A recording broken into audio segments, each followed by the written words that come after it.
가장 눈부신 황금빛의 뒤편에는 종종 가장 짙은 어둠이 숨어 있습니다. 세상이 삼성의 작은 공주라 불렀던 한 젊은 여성의 이야기도 그러했습니다. 모두가 부러워하던 배경, 끝없이 찬란해 보이던 내일, 그리고 맨해튼의 호화로운 아파트 안에 남겨진 절대적 침묵. 이 모든 것은 어느 늦가을 밤, 이스트 빌리지의 높은 창문을 스쳐 지나간 냉기와 함께 끝났습니다. 2105년 11월, 도시의 불빛은 여전히 반짝였지만 그녀는 그 불빛과 등을 지고 조용히 떠났습니다. 유서도 설명도 없었습니다. 다만 너무 이른 이별과 메울 수 없는 빈자리만. 바라보는 이들에게 그녀는 가진 것이 너무 많아 보였습니다. 그러나 그녀의 삶은 화려한 왕관이 아니라 보이지 않는 족쇄였습니다. 태어나는 순간부터 시선은 따라붙었고 선택의 순간마다 가문과 질서가 앞섰습니다. 한강의 기적이라 불리던 시대, 재벌이라 불린 가족 기업들이 국가의 상징이 되던 때, 그 정점에 선 이름은 삼성. 그곳에서 사랑받는 삶은 곧 감시받는 삶이었고 보호받는 삶은 곧 자유를 잃는 삶이었습니다. 그녀는 그 틈을 비집고 작은 창 하나를 열었습니다. 인터넷, 소박한 사진, 일상의 문장, 가끔은 떨리는 고백. 다들 행복해 보여. 나는 멈추고 싶다. 많은 이들이 가볍게 넘겼던 문장들은 사실 구조 신호였습니다. 하지만 우리는 그것을 젊은 부잣집 딸의 기분 기복으로 오해했고 그녀를 둘러싼 시스템은 돌봄보다 통제에 더 익숙했습니다. 그리고 어느 날, 너무도 간단한 한 줄의 발표가 모든 것을 덮으려 했습니다. 먼 타국에서의 교통사고. 언론은 그대로 전했고 슬픔은 통과 의례처럼 흘렀습니다. 그러나 진실은 끝내 수면 위로 올라왔습니다. 장소는 도로가 아니었고 이유는 우연이 아니었습니다. 그 순간, 개인의 비극은 거대한 거울이 되어 우리 앞에 서게 됩니다. 왜 모든 것을 가진 듯 보이던 사람은 아무것도 붙잡지 못했을까? 그녀는 사실 크고도 작은 꿈을 지닌 사람이었습니다. 예술, 책, 음악, 그리고 조용한 일, 사랑하는 사람과 나누는 평범한 하루들. 하지만 그 모든 것은 가문의 논리 앞에서 산산이 흩어졌습니다. 설득은 울음이 되었고 울음은 침묵이 되었습니다. 뉴욕은 약속의 땅이 아니라 유배지로 변했고 비단으로 감싼 감옥에서 그녀의 목소리는 점점 낮아졌습니다. 온라인의 창은 수만 개의 시선을 들이는 유리벽이 되었고 그녀의 신호는 도시의 소음 속으로 희미하게 풀려나갔습니다. 그날 밤, 맨해튼은 여느 때처럼 환했습니다. 하지만 유리창 안쪽의 어둠은 더욱 짙었습니다. 우리의 질문은 왜 떠났는가가 아니라 왜 그전에 듣지 못했는가여야 했습니다. 신호는 있었으니까요. 어조의 변화, 문장의 단절, 사진의 침묵. 한 사람은 여론과 싸울 수 있어도 완전한 고독과는 오래 싸우기 어렵습니다. 그리고 진실을 덮으려는 한 줄의 문장은 남겨진 자의 상처를 한 번 더 깊게 파고듭니다. 이 비극은 한 재벌가 자녀의 사연을 넘어섭니다. 브랜드의 방패가 한 사람의 심장보다 커질 때 벌어지는 일. 보호라는 이름의 감시, 전략이라는 이름의 사랑. 그녀는 아주 조용히 떠났습니다. 이제 남은 것은 우리 몫입니다. 더 오래 바라보기, 더 천천히 듣기, 더 연약한 신호를 믿기. 모든 것이 늦기 전에 모든 것을 가진 듯 보이던 한 여성이 왜 절망의 끝에 이르렀는가를 이해하려면 우리는 그녀의 시작으로 돌아가야 합니다. 1979년, 한강의 기적이라 불리던 경제성장의 한복판, 삼성가라는 거대한 권력의 중심에서 막내딸이 태어났습니다. 아버지 이건희는 제국의 황제라 불렸고 그녀의 탄생은 단순한 가족의 기쁨이 아니라 상징이었습니다. 첫째 아들 이재용은 이미 황태자, 두 딸 이부진과 이서연은 각자의 영역에서 능력을 입증하고 있었습니다. 그 치열한 무대에 늦게 나타난 막내 이윤영은 경쟁에서 비켜나 집안의 작은 행복이 되었습니다. 냉철한 아버지마저도 그녀 앞에서는 무장해제된 채 어린 딸의 웃음을 가장 큰 위안으로 삼았습니다. 겉으로 보기엔 부러울 것 없는 삶, 고급 옷, 명문 사립학교, 그림자처럼 따라다니는 경호원. 그러나 그것은 자유가 없는 삶이었습니다. 친구조차 마음대로 사귈 수 없었고 모든 관계는 철저히 관리되었습니다. 반짝이는 유리성에 살지만 차갑고 외로운 감옥에 갇힌 아이. 사진 속 미소는 따뜻했지만 그 미소 뒤에는 깊은 고독이 숨어 있었습니다. 그녀는 점점 더 예민하고 내성적인 아이로 자라났습니다. 사람들의 시선을 잃고 진심을 드러내지 못하는 습관이 몸에 밴 것입니다. 오직 예술만이 숨통을 틔워주었습니다. 책과 음악, 그림, 사르트르와 카미, 프루스트의 글에서 그녀는 자신을 설명해줄 언어를 찾으려 했습니다. 그것은 단순한 취향이 아니라 생존이었습니다. 대학에서 불문학을 택한 선택은 곧 선언이었습니다. 가족이 원하는 경영학 대신 그녀는 스스로의 길을 꿈꾸고자 했습니다. 캠퍼스에 잠시 동안 그녀는 삼성의 막내딸이 아니라 평범한 학생으로 살 수 있었습니다. 그 짧은 순간조차 그녀에게는 무엇보다 소중했습니다. 결국 그녀의 유년기는 반짝이는 수정 감옥이었습니다. 화려했지만 차갑고 안전해 보였지만 자유는 없었습니다. 그것은 그녀가 26의 끝에서 맞닥뜨린 비극의 씨앗이었는지도 모릅니다. 사랑받았지만 자유롭지 못했던 그 시작이 이미 결말을 예고하고 있었던 것은 아닐까요? 성인이 된 그녀는 더 이상 단순한 귀여운 막내딸이 아니었습니다. 이윤영은 오빠와 언니들이 걸어온 길과는 다른 길을 선택했습니다. 이화여대 불문학을 마친 후 그녀는 뉴욕대학교 예술경영대학원으로 향했습니다. 경영이나 재무 대신 예술을 택한 것은 삼성의 후계자가 아닌 독립적인 존재로 살고자 하는 선언이었습니다. 아버지가 평생 모은 미술품을 세계적인 컬렉션으로 키우고 싶다는 소박하지만 뜨거운 꿈. 뉴욕에서 그녀는 처음으로 자유를 맛보았습니다. 낯선 도시의 인파 속에 섞여 걷고 도서관에서 책을 뒤적이며 토론에 참여하는 평범한 학생으로 살 수 있었습니다. 그 평범함이야말로 그녀에게는 가장 특별한 선물이었습니다. 미래를 그리며 가슴 뛰던 시간, 그녀는 한동안 진짜 자신을 만났습니다. 그러던 중 한국 사회에 불어닥친 인터넷의 물결은 그녀에게 또 하나의 탈출구가 되었습니다. 사이월드 미니홈피, 반려견과의 사진, 분식집에서의 웃음, 작은 일상의 기록들, 때로는 우울하다고 고백하기도 했습니다. 무엇보다도 그녀가 자동차와 레이싱을 좋아한다는 사실은 사람들을 놀라게 했습니다. 대중은 그곳에서 처음으로 재벌가의 막내딸이 아닌 한 명의 평범한 젊은 여성을 보았습니다. 그러나 그것은 양날의 검이었습니다.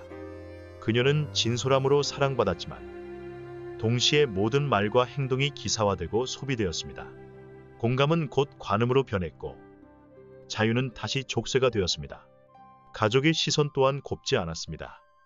지나친 노출은 제국의 이미지를 해칠 수 있다는 이유였습니다.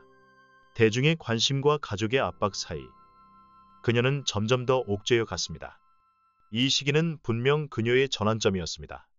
세상은 그녀를 다른 재벌가 자녀라며 주목했지만 그 주목은 오래가지 않았습니다.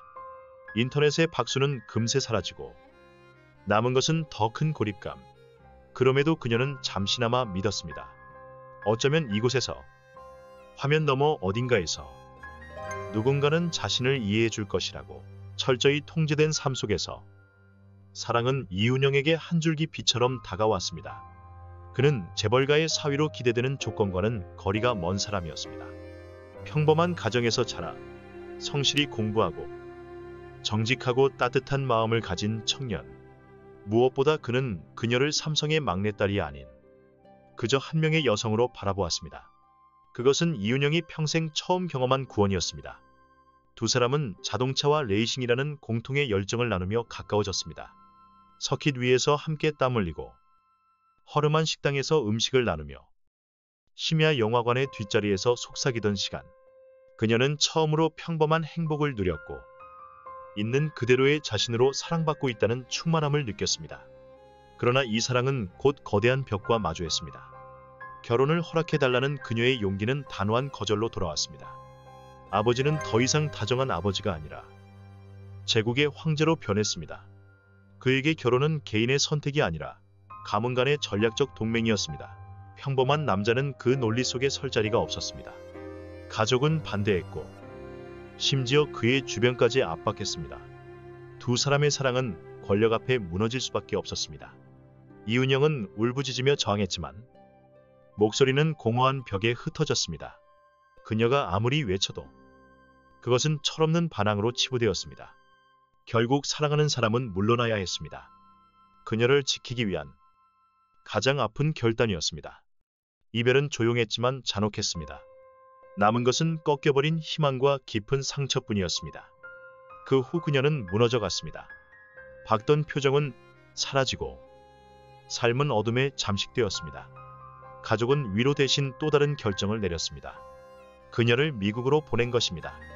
표면적으로는 유학, 그러나 실질적으로는 유배. 그토록 사랑했던 사람, 익숙한 땅, 마지막 온기를 모두 빼앗긴 채 그녀는 홀로 낯선 곳으로 떠나야 했습니다. 그때부터 그녀의 영혼은 점점 더 깊은 어둠으로 가라앉기 시작했습니다. 뉴욕, 잠들지 않는 도시. 그러나 이윤영에게 그것은 희망의 땅이 아니라 차갑고 외로운 유영지였습니다. 가족은 유학이라는 명목으로 그녀를 보냈지만 실제로는 불편한 문제를 눈앞에서 치우려는 결정이었습니다. 맨해튼 에스터 플레이스의 고급 아파트, 거대한 창문, 값비싼 가구, 명화들. 겉보기에는 완벽했지만 그곳은 온기가 없는 감옥에 불과했습니다. 처음에는 강의를 듣고 미래를 그리려 했습니다. 그러나 사랑이 무너진 상처 앞에서 모든 것이 색을 잃었습니다. 점점 수업을 포기하고 집에 틀어박혔습니다. 가족과의 통화는 형식적이었고 진심 어린 위로는 없었습니다. 그녀는 문제로만 취급되었습니다. 유일한 위안은 여전히 인터넷. 하지만 이제 사이월드의 글은 절망의 기록이었습니다. 모두 행복해 보이는데 나만 멈추고 싶다. 누가 좀 살려줘. 이 신호들은 명백한 SOS였지만 세상은 외면했습니다. 가족은 침묵했습니다. 그녀는 더 깊은 어둠 속으로 가라앉았습니다. 2005년 11월 18일 뉴욕의 하늘은 여전히 불빛으로 가득했지만 그녀의 방 안은 고요했습니다.